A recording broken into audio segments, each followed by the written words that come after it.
Hey guys, very warm welcome to Arihant Online Academy, and here we are solving a mini mock test for data structures and algorithms. So let's solve the question number one. Question is, a two-dimensional integer array is given as a 1 to 20 and 1 to 25. Okay, so it is a two-dimensional, right? So I think you can understand it like that 20 rows are there and 25 columns are there, right? It follows column measure order. So we have discussed in our array session that your array may be stored either in the row measure order or column measure order. So here it is stored in column measure order, and each integer take single memory address with base address set as 0. So base address here is it is set as a 0. Now the question is, what is the address of element aij? So this is a unique kind of questions and may ask many times in the gate exam. So and may be asked in UGC net or ISRO bark or whatever kind of CSIT exam you are facing. So you must have the knowledge of this. So basically there are two formulas which is based, which depends that either your array is stored in row measure order or column measure order. Okay, but here our array is stored in a column measure order. So for column measure order, a formula is there to derive the address of aij, that is ith row element and jth column element in any array. If we discussed on the basis of column measure array, the formula is we need to take base address first plus rectangle brace is there j minus lower bound 2, then upper bound 1 minus lower bound 1 plus 1, okay, plus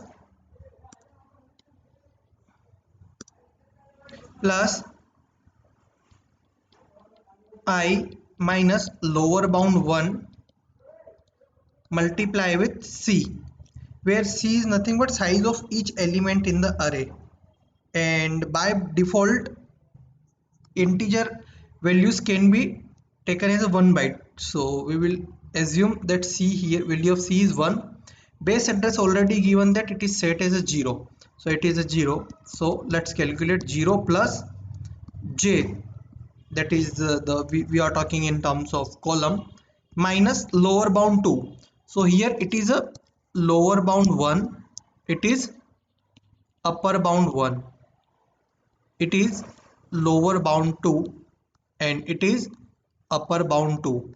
Basically they are representing the rows and columns, and we need to take the values in terms of lower bound and upper bound. So just substitute the value. What is the lower bound 2 value? This is 1, j minus 1. Now upper bound 1, that is 20, minus lower bound 1, that is 1 plus 1, plus I minus lower bound 1, that is 1, and multiply with c. C is nothing but the size of each element, and size of every integer by default we assume as it is a 1 byte. So multiply with 1.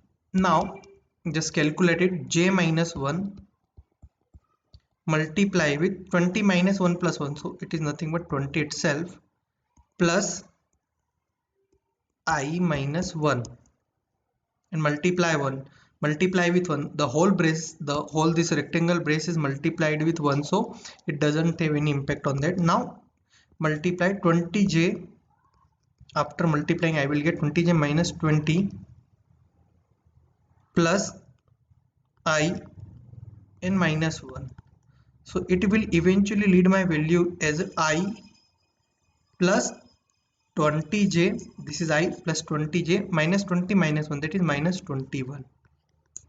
So this is nothing but option D. So basically if you know the concept of how arrays are stored in basically how we can say that how integer arrays are, multidimensional arrays are stored in basically C programming or in column measure order or row measure order, on the basis of that we can derive that. So here in column measure order if they are stored, then this is the correct answer. Basically, for this you just need to pace up the concept of array, and this is very important question, that is why we have discussed it.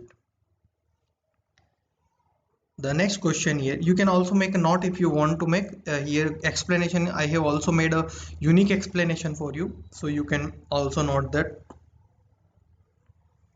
or also can take a screenshot. Okay, the next question here is from programming and data structure, concept is operators and sub concept is size of. Okay, so I have designed these questions uniquely for you, right? They aren't available on internet. I personally designed these questions just to pace up, just for the pace up session of GATE, CS, UGC NET and CS kind of exam, right? The next question is, what is the output of the following program is given below? So program is given below. This is the program which is given below. That is in hash include studio.h. Okay, int main, int array is there, and 1 to 15, okay, 15 integers are stored in it, and then percent %lu and size of array 0. So here on array 0, that is if you will start the indexing of array, so from by default arrays indexing will be start from 0 and 1 2 and it will goes on. Okay, so at 14th index 15 is stored. But if what generally if you will answer that at the 0 1 is stored, right? But when size of operators are used, so size of operators basically they are a unary operators in the programming language, and they basically generate the storage size of expression or data type. So size of will generate the storage size of array, and what is the size of array here? Maximum 15. So it will eventually generate output as a 15. If there are 20 values are stored and you are, suppose you are printing array 15 and suppose 20 values are stored, even though it will give the maximum value of that array, means size of that array, whatever the size of array will be there, it will by default print out that, right? So size of operator is there. Size of operator is very important concept in C and C++, and you need to keep it in mind, right? And here is a explanation also I have made for you, so you can observe the explanation. Size of is a unitary operator in the programming language C and C++. It generates the storage size of an expression or a data type measured in the number of character sized units. It is used to find out number of elements in array automatically, right? And it is used to find out number of elements in an array automatically. How? Because it will directly give you the size, and suppose integers are stored, then you can directly say that 15 integers are stored. Suppose characters are stored and each character is of 4 bytes, then you can divide that value with the 4 and directly give that much storage, that much elements are stored in the array. So this is very important point, you can mark that. And the operator size of produces the required memory storage space on the operand. When the code is compiled, the operand is written following the keyword and maybe the symbol of storage space and a variable, an expression or typecast. So basically you just need to keep in mind that size of operator, whenever we print size of operator, it just give the expression, it just give the storage size of the expression. That is here expression is array, right? Or data type, whatever data type you are using. Question number 3 is it depends on divide and conquer technique, and sorting technique is used, right? Merge sort. Okay. So question number 3 is, consider the following elements in an array. We have given elements 12, 10, 13, 14, 51, 11, 81, 89, 19, 44 and 71 and 65. Okay, so 1, 2, 3, 4, 5, 6, 7, 8, 9, 10, 11, 12. 12 elements are there in array, in the array. And on applying three-way merging, question is on applying three-way merging, what will be the order of elements, after second pass? So we need to apply concept of three-way merging. So what is three-way merging? It's very simple, just write down the elements as it is: 12, 10, 13, 14, 51, 11, 81, 89, 19, 44, 71 and 65. Now we need to apply three-way merging. So three-way merging means we will make group of three elements, we will make group of three elements, we will make group of three elements, we will make group of three elements.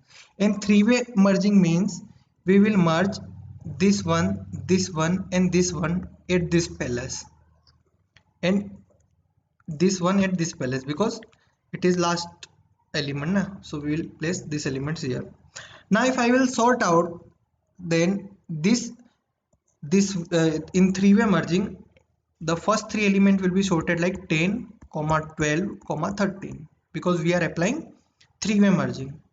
After that, in this it will be printed like 11, 14, 51, and from this one it will be printed like 19, 89 and 80, okay, 19, 81 and 89, and from this it will printed 44, 65, 71. Okay, so this is first pass, completed. Now we need to apply second pass. So after applying second pass, we need to apply three-way merging. In three-way merging, we had to make group of threes, 1, 2, and 3 is not available, third one is not available, so just go with the available ones, right? Because here you will also say that, sir, we need to apply three-way merging, but here in three-way merging we have make group of this and this and this. So in three-way merging we have merged this one and this one, but we have only left out with this one, so we can't exclude it now. We have to take it singly. Whenever we will have such kind of situation, we just, if suppose three elements are more there, then we will take a two-way merging there, because third one is not available. So here same again, we'll take this element. Now just sort it. So from this one it will be completely sorted out. How? 10, 11, 12, 13, 14,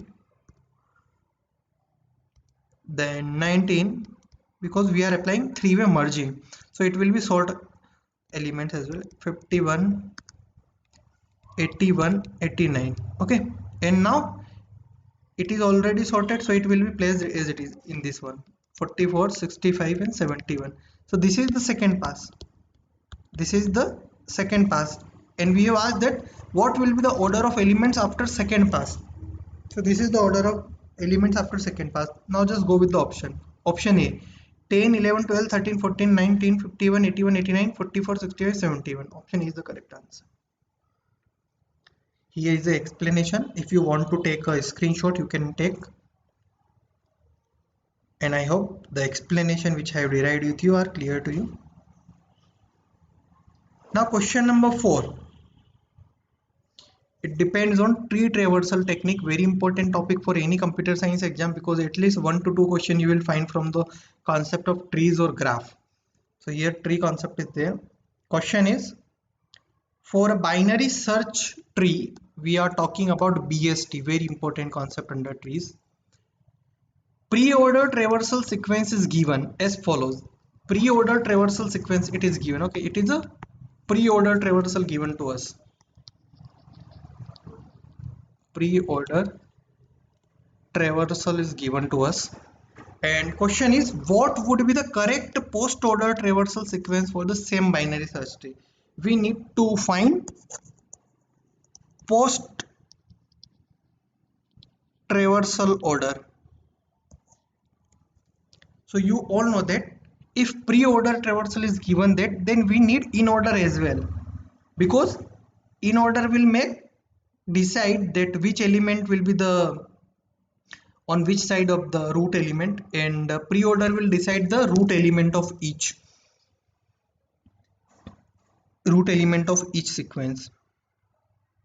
So if you don't know concept of pre-order traversal, post-order traversal, then in our algorithm playlist you can find the lecture on technique to solve pre-order traversal and post-order traversal, and you can after watching that lecture, I am confidently saying that you will be able to solve the question on it yourself as well.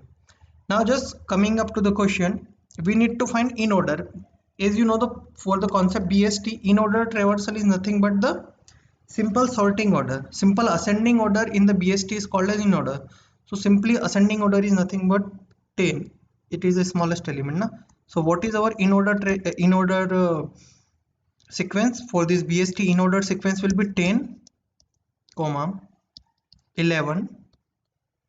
After that 15. After that 20. After that 30. After that 50. After that 55. After that 70. After that 75. After that 90. And the last one 95. So it is in order traversal for this BST. So we have pre-order traversal, we have in order traversal, and we need to find post order traversal. So for post order traversal, if you will observe pre-order traversal and if you will observe in order traversal, okay, so post order traversal is basically the traversal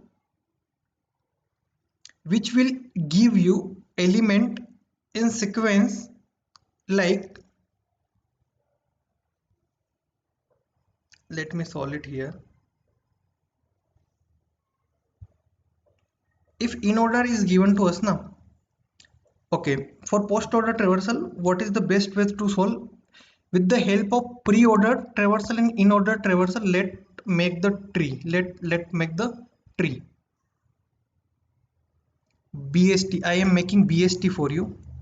Now pre-order traversal 70 is there, so it is the root element, because the first element of pre-order traversal is the root element. 70, I am making BST. I am making BST for the question 70. Now if I will observe 70 here, in order traversal 70 I need to observe. Then all the elements which are on the left side now will be on the left side of this BST, and all the elements which are existing on the right side of the root element will be placed on the right side of BST. Now among 10, 11, 15, 20, 30, 50 and 55, what is the next root? So we can find it by pre. The next root will be 50. So pre-order traversal every time will give us the next root element. And why 50 on the left side? Because 50 existed in order in the left side, that is why. Then after 50, if you will observe, one element would be on the right side, that is 55. So you can directly write it like that, because only one element exists here, and all these elements will be existed on the left side of the 50. But what will be the next root? 10 will be the next root, so it is 10. Now from this you can easily observe that all the element, that is 11, 50, 20 and 30 will existed on the right side. No one element will exist on the left side again. You can find this via help of in order. So among 11, 15, 20, 30 which will be the next root? 30 will be next root. So 30 is there. And then 11, 15 and 20 is remaining. Which will be the next root? 20. 20, and where it will be on the left side of 30, left side of the 30. So 20 is there. After the next root is 15. Next root is 15. Okay. So 15 is on the left side of 20. And the last one is 11. It is also on the next side, 11. So you can observe every time pre-order traversal is giving us the root of the BST, and in-order traversal is giving us the location, that whether it will be on the left side or right side of the root element. Now just coming up to the right side elements of the in-order, that is 75, 90 and 95. Among 75, 90 and 95, which will be the first root node? Means here in this location which element will exist? So just observe it with the pre-order. 90 is there. So if 90 is there, 90 will come here. Now you can easily observe one element existed on the left side of 90 and one element existed on right side of 90. You can easily place it like 75 will be here and 95 will be here. And you can, if you know the concept of BST now, with the knowledge of BST all itself, you can make the BST. Now we need to make post order traversal. Our main question is to find the post order traversal. So post order traversal is like you just need to go at the bottommost side, or you can easily say that whatever element we are traversing, because in BST we traverse each and every element 3 times. For example, if I start from this root node, I will check the node 50. Is there exist on the left side any element? Yes. Okay. I will again check this 10, that whether any element on the left side. No. Then I will again observe 10. So this element is visited second time. Again I will visit the right side, that is in the right side is there is any element or not. Yes, 30 is there. In left side 20, in left side 15, in left side 11. Now 11 is there. I will observe that is there any element in the left side of 11? No. So I have again visited 11 second time, because first time I have visited 11 like that, second time I have visited 11 this one, and third time I will go to right side, means I will check the right side, that is there any element on the right side? No. So I will again visit the element 11. So nothing is there on the left and right side. So in post order traversal 11 will be written first. So let make it here, 11 will be there. After that 15, you can easily go with the sequence now. 20, then 30, after that 10, means the last observance of the root node will be placed in the post order traversal. Means after I have written down 11 in the post order traversal, I will not visit this node again. After that 15 I have visited, I will not visit this node again. So itself, by following this procedure, you can write it in the sequence of post order. After 10, 50 is there, but I can't write 50 rightly because I need to move with the right side element, and 55 is there. So I can write directly 55 here. I will not visit 55 again. Then 50 is here. I will not visit 50 again. Then 70, but there is a need of visiting 70 again because I need to go on the right side. Then left side 75 is there. Again 90, 95 is there. I will not visit 95 again. 90 is there. I will not visit 90 again. And then 70. So in that way I have completed the traversal of post order. So 11, 15, 20, 30, 10, 55, 50, 75, 95, 90 and 70.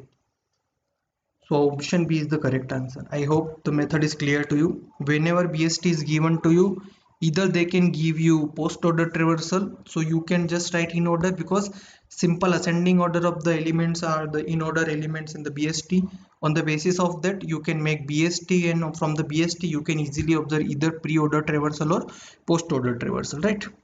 If you don't know basic concept of pre-order and post-order, please must watch the lecture of pre-order traversal and post-order traversal in our YouTube playlist, which is mentioned in the algorithm section. So it will help you a lot. And the last question of this mini mock test, fifth one, it is basically from the asymptotic notation and complexity of functions. Question is, suppose two functions fn and gn are given us as follows. So two functions are given us, fn equals to n to the power 1 plus sine square x and gn equals to n to the power 1 plus cos square x. Then what is the correct asymptotic relation between fn and gn? So basically we have given in the omega, big O, omega and theta notation, but directly if they are using sin x and cos x. So for making asymptotic notation, we need to compare these two functions and we need to find that which function is bigger or which function is lesser by putting several values in their variable. But whenever they use trigonometric functions like sin x or cos x, you can directly say that they can't be comparable, because if I will compare n to the power 1 plus sin x, it simply means that n into n to the power sin square x, and here n into n to the power cos square x. So n can be cancelled with n, but n to the power sin square x and n to the power cos square x, these functions are not comparable function, because we can't find any fixed range after which either fn will be higher or gn will be higher after particular, because The sin x and cos x basically move in a particular range, so there isn't, we can't find any exact value after which a function will goes increase. That is why we can simply say that they aren't able to compare sin x or cos x function, we can't able to compare them, so none of this is the right answer. So guys, I hope this session is clear to you. Further, if you have any kind of doubts or queries, you can comment us, I will try to solve them. And you can also give the suggestions that how did you like this MCQ sessions from our side, and whatever your need is there for preparation of CSIT exam, just mention us, we'll try to make them lectures also. And guys, please do subscribe our YouTube channel and press the bell icon button, so that in future also we'll try to provide you very important lectures and job notifications, important current affairs, important discussions, so that you can get updates from our side. Have a very nice day guys. Jai Hind, Jai Bharat.